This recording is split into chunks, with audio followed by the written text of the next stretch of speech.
Welcome to Lesson 17 by Chess Achieves. In this lesson, we're going to look at fortune telling. We're predicting the future in chess.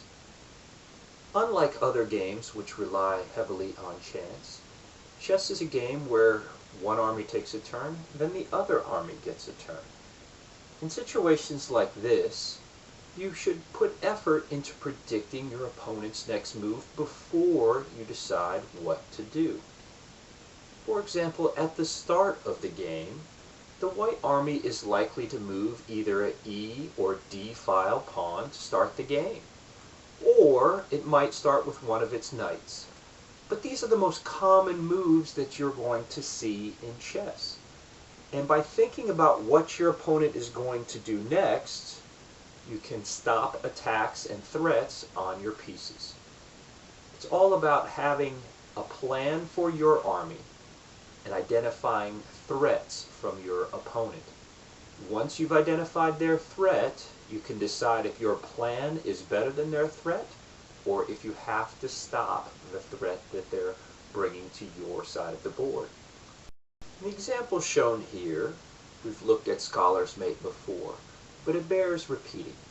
Many new tournament players are going to see Scholar Mate threatened upon them.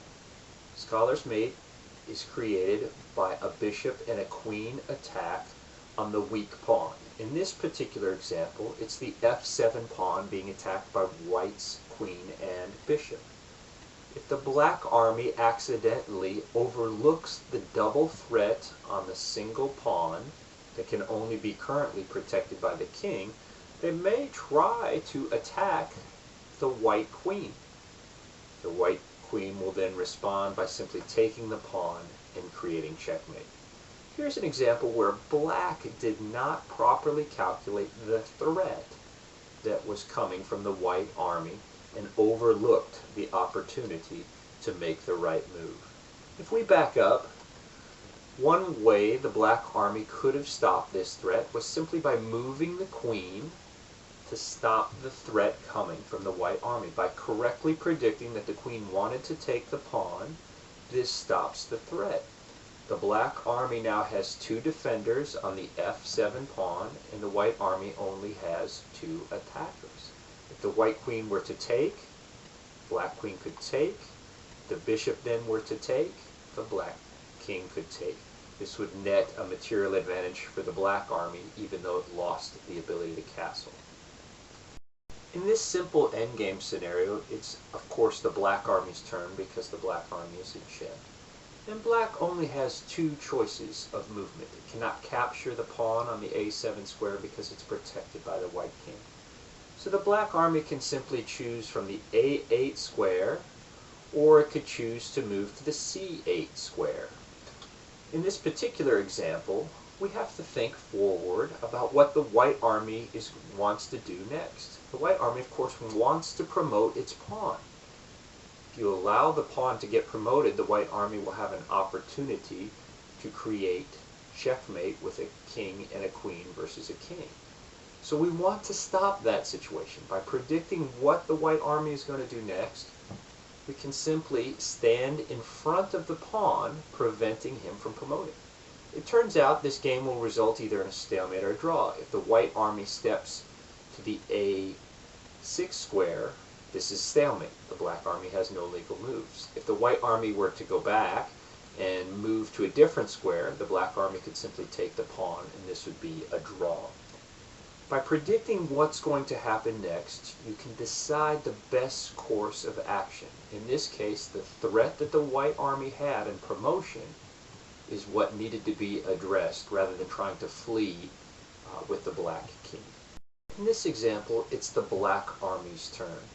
And the black army might be very tempted to promote the pawn, the black pawn on the a2 square to a1 and get a second queen, because that's a very powerful move, getting a promotion.